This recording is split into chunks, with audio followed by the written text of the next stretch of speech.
And welcome back. Since its inception in 2016, Witness to Mass Incarceration has spearheaded initiatives aimed at reshaping the narrative around incarcerated and formerly incarcerated individuals.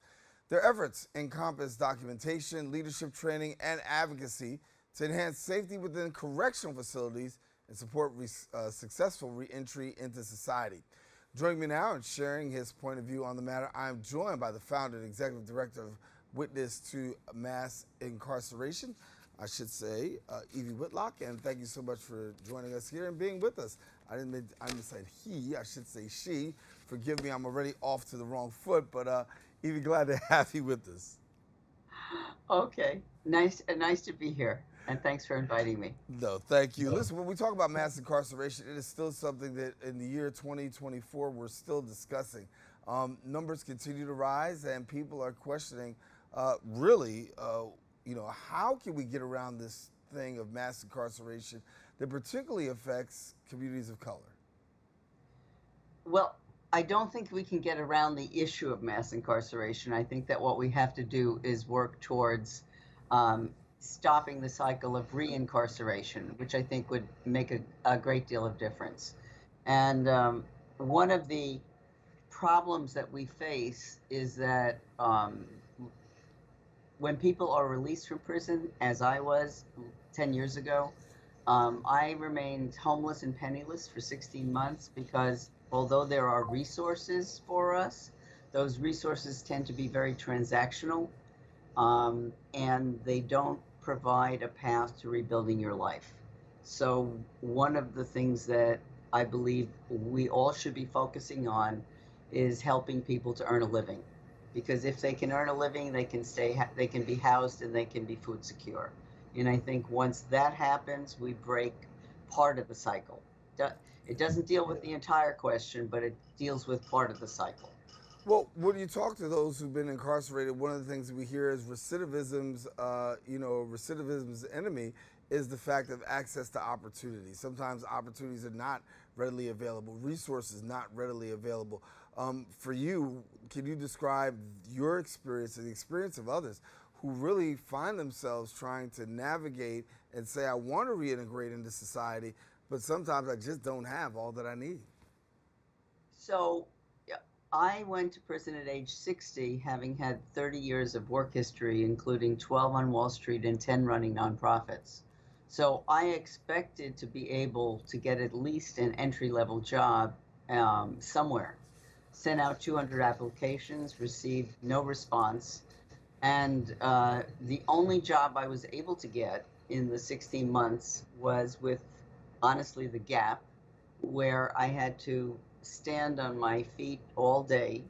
And if I dared to sit down, I was fired. We are not very welcome um, in employable places. And what I began to realize is that I should be focusing on supporting all the people, particularly in the New York City area, who were trying to build small businesses, because small business means we own it. We won't fire ourselves. And in terms of the resource question you asked me, there are resources. There's $100 million worth of services out there. But the problem with the services as they exist is, one, they've been around for 30 years, and recidivism has not been reduced, and long-term employment and housing has not uh, been created. And if that's the case, why do we keep doing the same thing? So what you have happening is, as people are coming out of prison who are formerly incarcerated, they are building the smaller grassroots organizations that are dealing directly with transformational issues. So when you go to the services, you do get a meal, you do get a Metro card, you do get a resume, you do get employment training, you do get an opportunity for one or two interviews, and then you're done. And so they show numbers, well, we help 10,000 people. But those numbers are not what they seem to be, because getting a meal does not help build my future. And what we need is a focus on, for example, we started a program. We're in our third cohort. We are We have an office space. We're in partnership with the Queens Economic Development Corp, and we have a pre-apprentice program where we're teaching the art of tailoring, and we're teaching people to a skill, and then we'll place them in an apprenticeship, and then we'll follow them to make sure they can either get a job where they can keep, or they can start their own business, which is what most people choose to do. So we need to create opportunities much more quickly and it should start when people are still in prison. We should be asking people while they're inside, what do you want to do when you're coming out? And we should have a list of opportunities, pre-apprenticeship programs throughout the city that they can join on an area they want to be in. And that way, you don't spend, like I did, 16 months being homeless and penniless. It is a horrible experience to live. In fact, coming home was worse than prison. Going into these transitional housing units were more unsafe for me than prison was, and prison wasn't safe. Wow. So we basically need to transform the way I most people like myself hate the word reentry because we didn't come from another planet, and we don't want to re-enter. We just were someplace else. Right. So our language is very strange. Returning citizens, I say to them, returning from where? Right. I was in New York. I went to prison. I'm back. I didn't go anywhere. Sounds like Um, I can see you. Sounds like a little bit of an outer space term. I got you.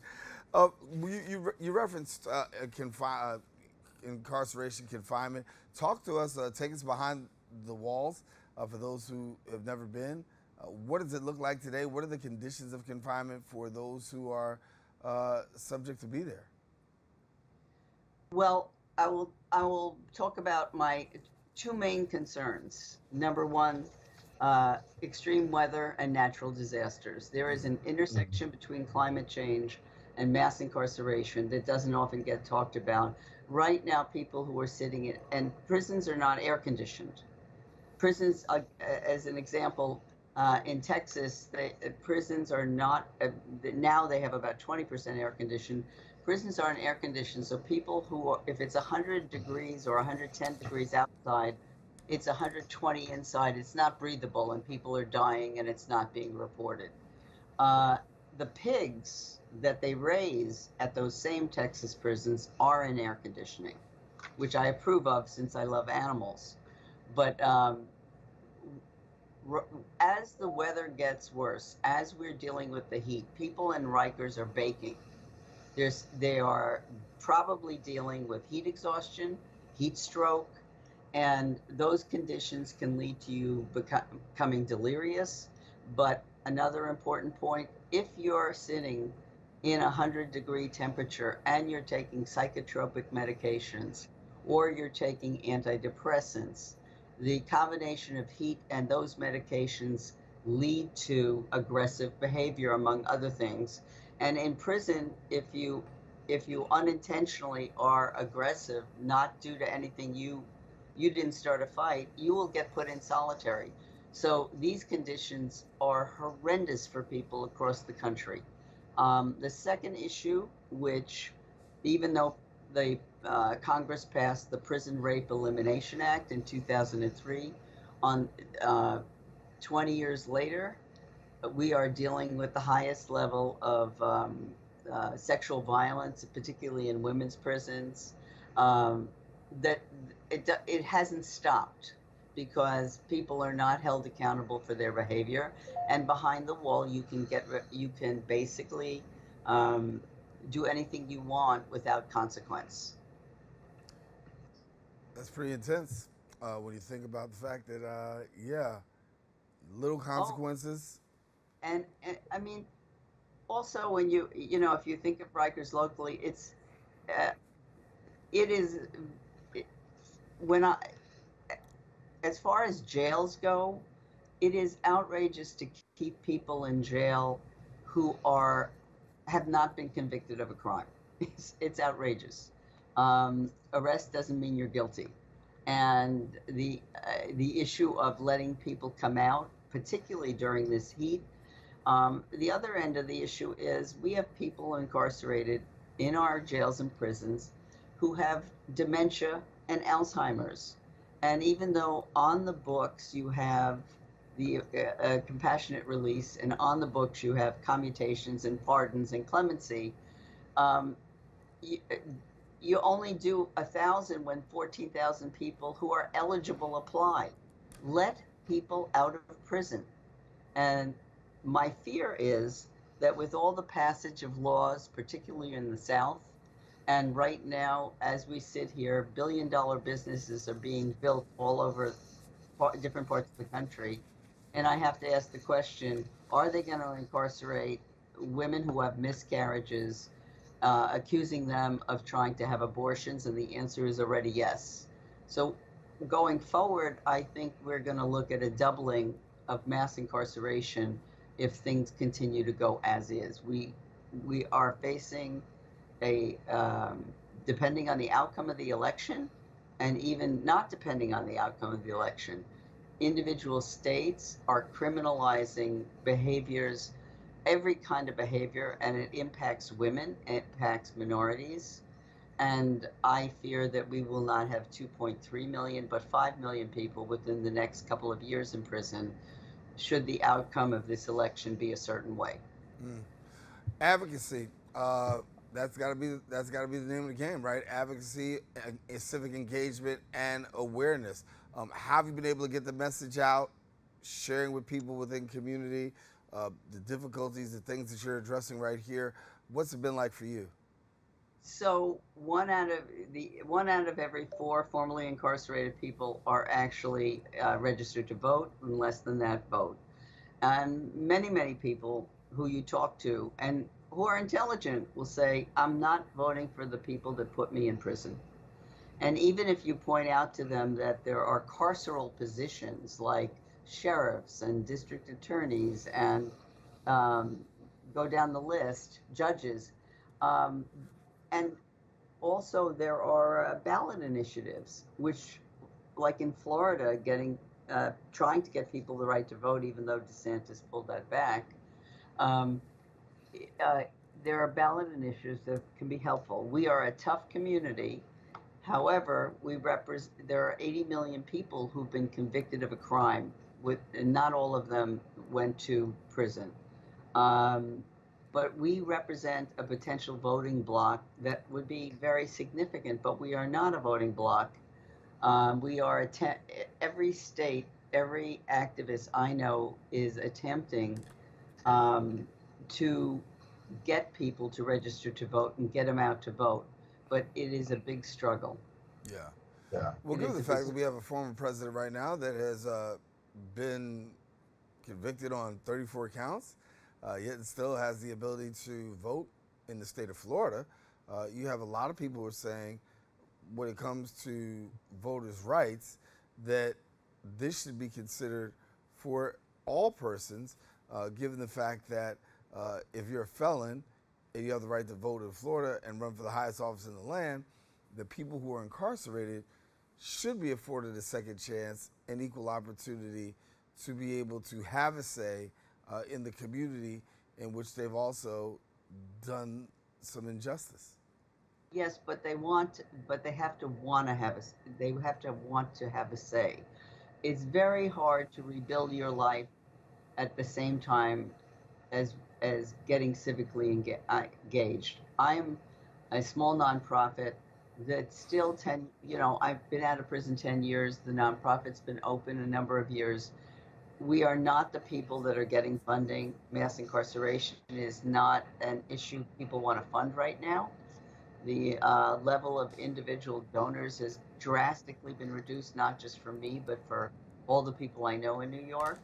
And the level of foundation funding for mass incarceration has gone down. Because what happens is people start to fund other issues. And if we don't get funding, we don't have the time to teach people because we're spending too much time struggling to keep our organizations afloat. But we still try. I mean, I have an event this Sunday. It's the 4th annual Suitcase Sunday out in Queens, where we we have 30 formerly incarcerated vendors. We do this to give people an opportunity to sell their goods and services, and we do this because my strong feeling about changing the narrative is until you meet us up close and personal, you're not going to change your mind. But when you do meet us, you like us. And that it's a game changer to meet us in person. And we do voter registration, um, but we still need monies to be directed for specific campaigns to get our population and other underserved populations out there. I mean, with Trump, with former President Trump saying he's going to deport 15 to 20 million legal and illegal immigrants, um, you would think people would get engaged to vote because they might have a fear that they may be one of those that are deported. But there's not enough fear in the environment for what's about to happen to our democracy. Yeah. And for yourself, how do people connect with the work that you're doing, and how can they support it? Well, the name of the organization is Witness to Mass Incarceration. Our website is witnesstomassincarceration.org. We need individual donors. We need foundation donors. We need support. We are actually doing work that helps not 10,000 people, but if we can place 15 people each class into a job, that's 15 people less that are likely to not recidivate. And the other piece is to support all the organizations that are led by formerly incarcerated people who are doing different kinds of work on the ground. Well, Evie, we got to leave it there, but I want to thank you so much for joining us, Evie Litwok, our guest, and thank you so much for being with us. Thank you for inviting me. I appreciate it. All righty, thank you much. And so I want to let you know Evie Litwok, who is the founder and executive director, Witness to Mass Incarceration, and you can support her work by looking her up on social media and then also the website. Taking a quick break. We'll be back with more right after this.